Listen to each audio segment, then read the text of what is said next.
probably one of my favorite topics today, which is, let me get this camera adjusted. All right, I think we're good.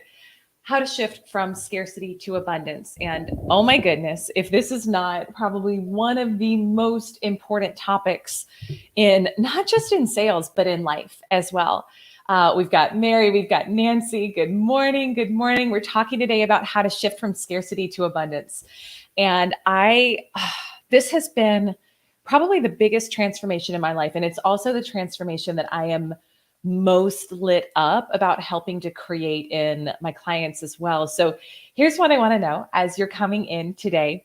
What are your questions, or what are your biggest challenges / questions when it comes to really not just consciously having an abundance mindset, but knowing it in your DNA, that there is an abundance, that there is no lack, that you can truly have whatever it is that you desire. Let's just see who's coming on. We've got Molly, we've got Laura, Christine. Good morning. Good morning. Lori on LinkedIn. Good morning.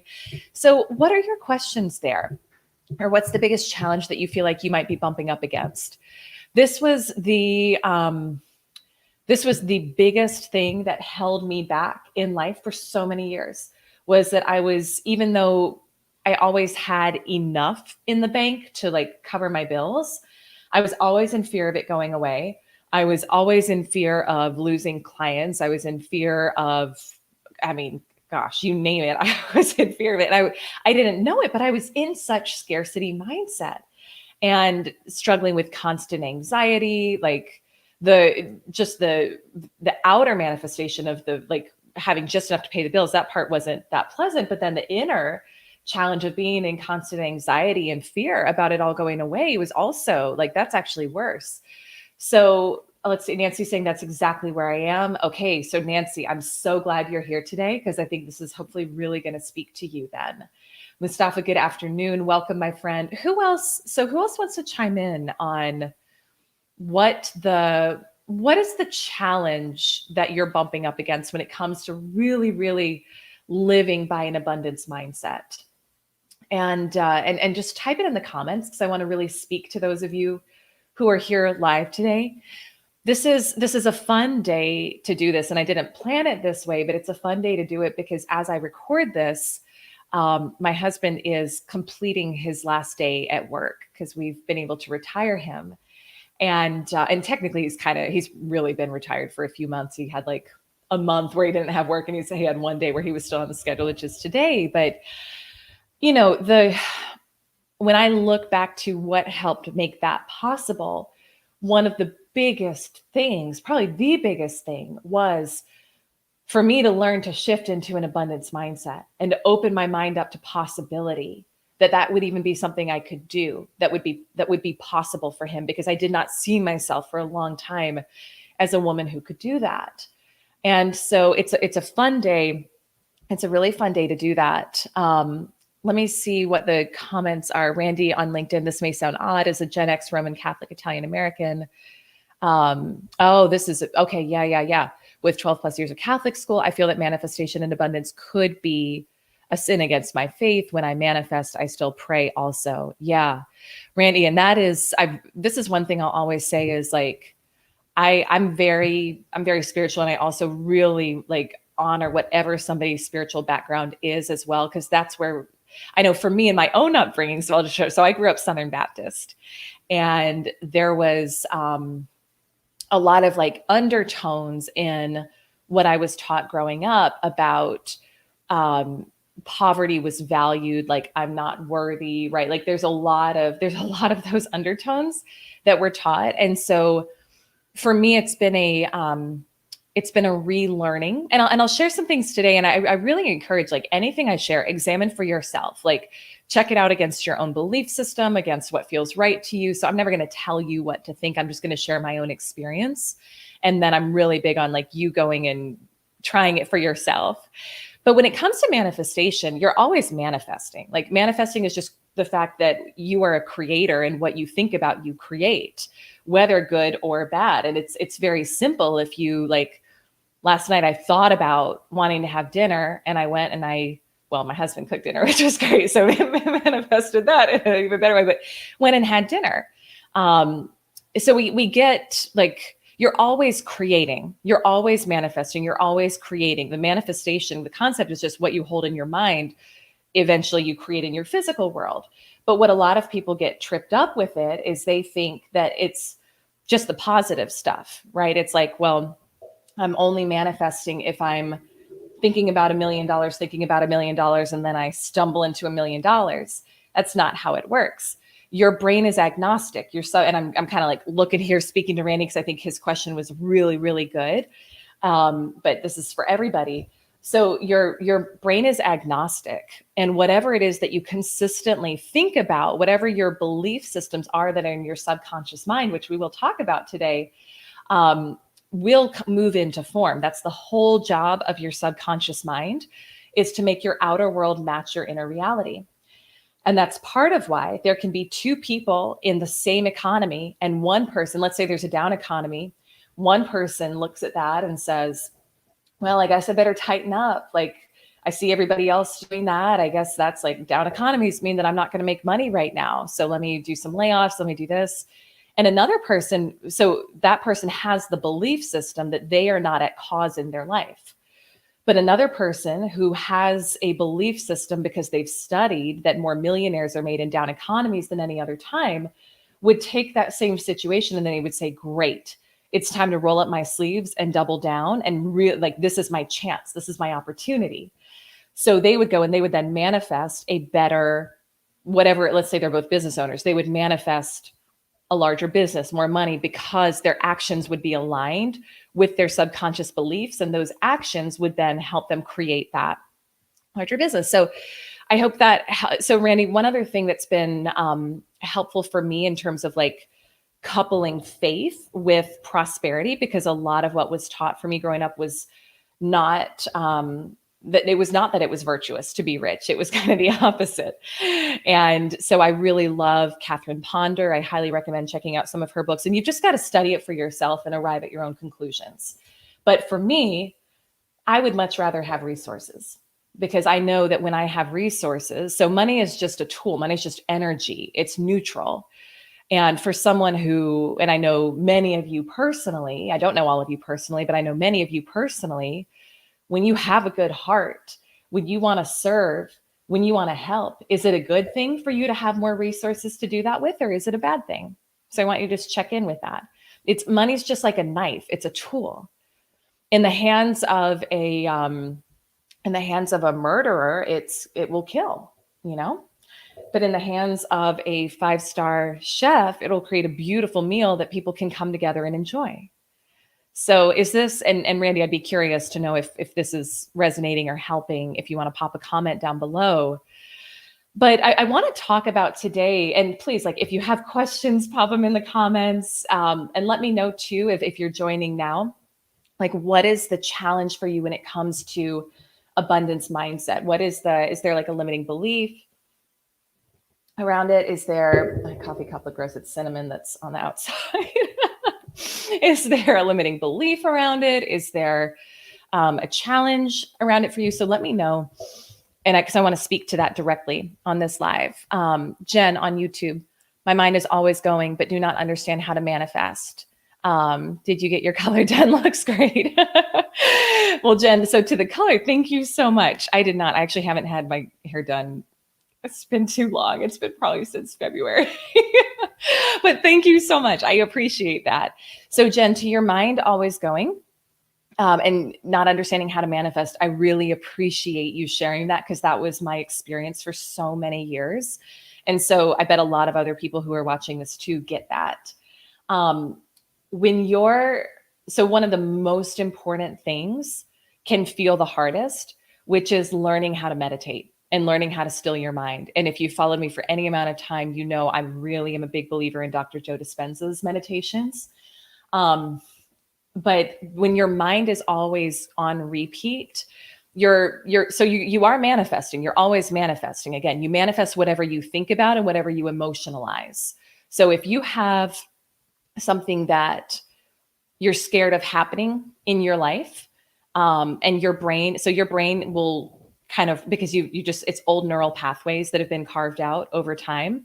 where you've repeated the same thoughts over and over and over again. So that's your default. It's easier for your brain to just continue those thoughts. So your brain will just continue to focus on that. And then that emotion, whatever the emotion is that you feel, because emotion is just your body's conscious awareness of vibration and what frequency you're at. So if you're running a thought on repeat, that's something like, I don't have enough, I don't have enough. And then the feeling in your body is a feeling of anxiety or fear, because our thoughts create our feelings. You're only a match for the more of those things to come to you, because your outer world will just match your inner world. Does that make sense? So that's why we want to learn how to still the mind and learn how to get calm and learn how to meditate. And I know for me, I noticed, because my mind was very much like yours, Jen, because I was always so focused on the outer world. And because I was so focused on the outer world, I just kept getting more of the same, because I didn't understand universal laws. I didn't understand quantum physics. I didn't understand how this stuff works. And so when I finally started really studying this and learning how to quiet my brain waves, that's why I like Dr. Joe's stuff, because he teaches you that. You'll notice that you have fewer thoughts. And that may sound like, oh, you're being like, I don't know. When I say that, it's like, that may sound like you're not smart, right? Because you have fewer thoughts. That's not it at all. Most of the thoughts that I had for a long time were not very helpful thoughts. And when you realize that just because you have a thought doesn't mean it's true, it's very empowering. So what you'll notice is, as you learn, your brain is just like learning to quiet your mind. It's just like training a muscle in the gym. Okay. It's just like training a muscle in the gym. Welcome to everyone who's joined since we started. So the first time you go and work out, you're not going to see, like, you may feel the soreness, but you're not going to see that suddenly you've got like the buff body that you've been dreaming of, right? But with time and with repetition and with continual practice, over time, you'll start to see those results. It'll start to get a little bit easier. Are you all with me here? And then you'll start to notice the actual physical results too. And it's the same with meditation. Now, it's the one thing, if I had to do one thing in the mornings, it's that. Because in my meditation, I connect with the future that I want to create, and I live it in my mind first, knowing that what you hold in your mind and what you emotionalize must move into form in your life, because you take it from a conscious idea to a subconscious idea. And your subconscious's whole job, again, is to then look for opportunities, situations, and plans to help your outer world match your inner world. So that's the importance of learning to calm your mind and still your thoughts, is to control your, like, you literally have to get a grip of your brain, because otherwise it's just like a stallion running wild, like a horse running wild, and you have to train it to be calm. And you'll notice, like, I can typically feel, this may sound weird, but I can feel what brainwave pattern I'm in. And I can feel if I shift it, like high beta is where you're feeling a lot of anxiety, stress, et cetera. That's not common for me anymore, but I can feel if I'm going there, and learn to step back and get into more of that calm. Like, it's a very peaceful, there's kind of like a low under current of happiness all the time. And that's when you're in that powerful manifesting state, where you're manifesting what you want, not what you don't want. So I hope that helps, Jen. Randy, very helpful. Thank you. Good. I'm so glad. Let me check comments and questions here on, Bambi. Hey, Sierra, good morning. Good morning. Jess, good morning. Jess is saying, is meditation still effective if you fall asleep during it? Like if you do it before bed? Jessica, that's a great question. So I used to do that a lot. You'll probably hear different answers from people. My personal answer would be, something is better than nothing, for sure. I think if you're falling asleep during it, try the time, like try changing the time. There are two times that are most powerful to meditate. One is first thing in the morning, and the other is last thing at night. Especially if you use your meditation to focus on what you want, to focus on creating a vision of what you want, because your brain is naturally dipping into more calm, hypnotic brain waves. So right when you first wake up and right when you first go to bed, your brain is in theta state, which is the state that you are in when you're under hypnosis. So whatever idea it is that you hold in your mind, that you've got a very thin barrier from your conscious mind to your subconscious mind. So it's easy, like if you're trying to create a new belief system, it's much easier to plant that new belief system in your subconscious mind. But I would say if you find that you're falling asleep during it, try it in the morning instead. Um, because once you're asleep, it's kind of done, right? Now, whatever you think about right before you go to bed, you want to remember. And this is why it's like, I'm not mad at that happening for you. I'm not saying it's a waste of your time, because it's not, but whatever you're thinking about and whatever emotional state that you're in right before you go to bed, that's how you're going to wake up, because your subconscious mind is literally whatever you're thinking about all night. And then whatever emotional state you're in, it's going to work on those things all night long.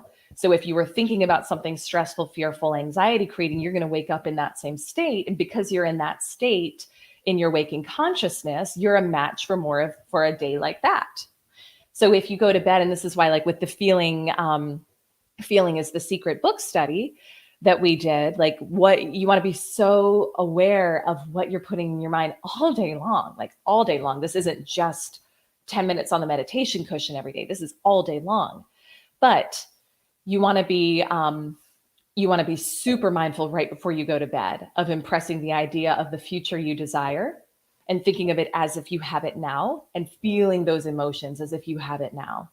Laura is saying, do you write out what you want first before the meditation, or whatever comes to mind flow? That's a great question, Laura. So I'm pretty specific, and I would encourage you to write it out and be specific too. Let me take a quick sip of water. So your what's the best way to explain this? Your subconscious will accept whatever idea you put into it. Let me just look back and your subconscious will accept whatever idea you put into it. So it's kind of like if you think about if you were ordering, let's say you were ordering lunch from a local restaurant, and you were like, oh, just get me, you really wanted like I don't know, I'm vegetarian. So let's say you wanted like a avocado sandwich with sun-dried tomato and hummus. That sounds good. That actually sounds good. But you call them and you said, oh, just bring me a sandwich. How do they know how to give you what you want? Right?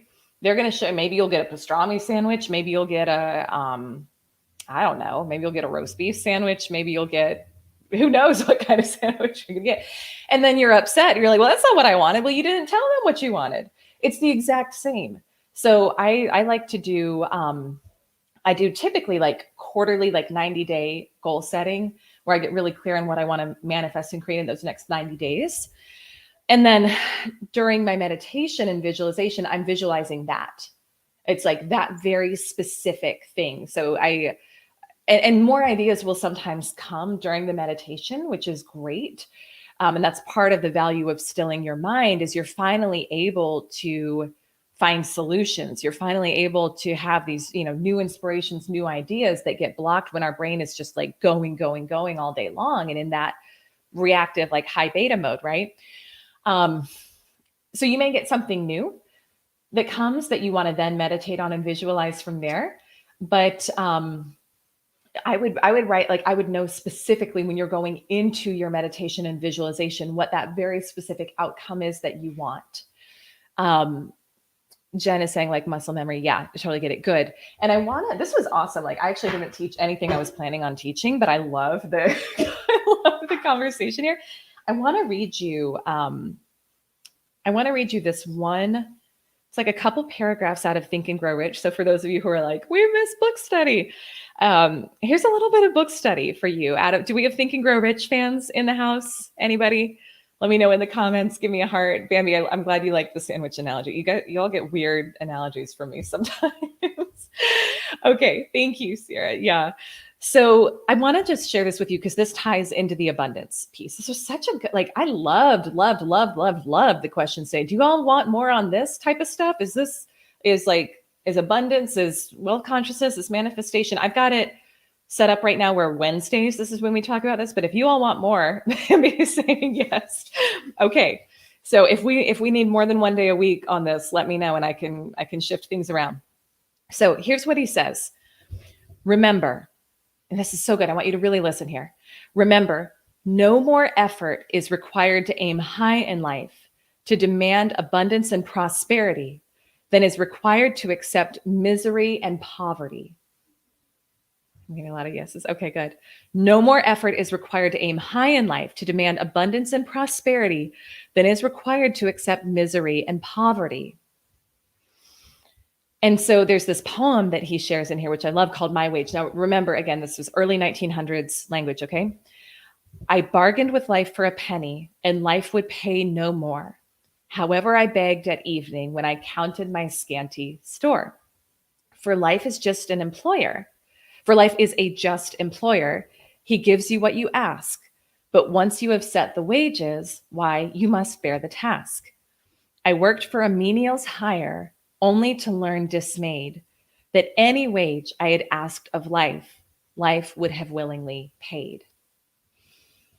So my friend, as we wrap up today, I want you to remember that you get what you ask for. That is, so a lot of people had questions today on manifesting, which are great questions. It's a part that I really didn't understand for a long time. You get what you ask for, and you ask with what you think about and what you emotionalize. That's it. That's literally, like, if you'll go back to those of you who were part of the April Ask and It's Given book study we did, you are asking all the time by what you're thinking about and what you're feeling. So why not ask for what you want? Why not? You will literally get whatever you ask for. That's how, it's a very direct path. So ask for what you want. Ask for what you need. Ask for what you desire, because what you want wants you back. Okay? So Bambi's saying, I can only visit Wednesday mornings, so I'll take whatever you share. Okay, well, it's great to have you here, Bambi. I hope this was helpful for everyone. So I'm seeing, yes, please, more wealth consciousness, more abundance. Okay, so that's great. So let me, do we still want some tactical? Do we still, I feel like I've heard a lot of people saying they want to mix, which is fine. I'm here for it. I will say, so far, like, what I feel like I love the most is actually reading the wealth consciousness books with you and the mindset books with you. That's my favorite, but I'm also really open to whatever everyone wants. So send me a DM, give me some feedback. Genealogies are super helpful. I'm so glad. I've learned a lot of this stuff from amazing mentors. This is a lot of amazing mentors who have poured in. Thank you. Nancy's saying we want everything. Okay. All right, my friends. Look, it was so good to spend time with you this morning. I'm grateful for you. This was fun. This was to me one of the most fun ones we've done. I'm really, really grateful. And again, send me a DM if you want to learn more about the private workshop that I'm hosting next Thursday afternoon. This is for women who want to just crush the second half of this year and really, like, embed that abundance mindset into everything they do and shift from any sort of scarcity into total abundance, not just for the rest of this year, but for the rest of their lives. So send me a DM. It's going to be a closed door, small group, private workshop. I'm happy to send you more details. Mary, you appreciate this morning so much. Good. I'm so glad. I loved this too. This was fun. And I really appreciate all of your amazing commentary and feedback. This is like the best thing in the world. Oh, you're so welcome, Laura. I love having you here. All right, friends, I'm off to a client call, wishing you a beautiful morning, and I look forward to seeing you all tomorrow. Okay, have a great day. Bye.